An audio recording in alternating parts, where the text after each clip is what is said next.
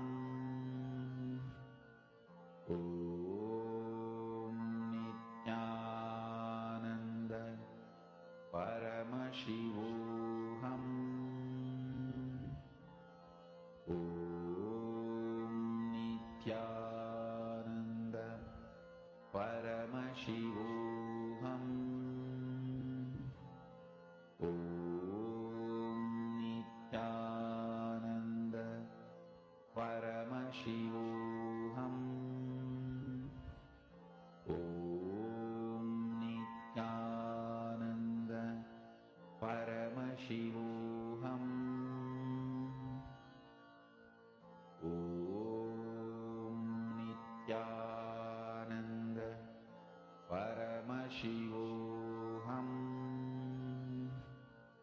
Om Nithyananda Paramashivoham. Om Nithyananda Paramashivoham. Om Nithyananda Paramashivoham. Om Nithyananda Paramashivoham. Om Nithyananda Paramashivoham. Om Nithyananda Paramashivoham. Om Nithyananda Paramashivoham. Om Nithyananda Paramashivoham. Om Nithyananda Paramashivoham. Om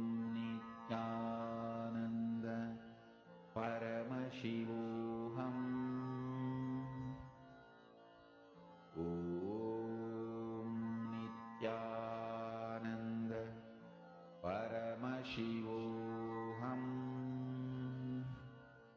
Om Nithyananda Paramashivoham.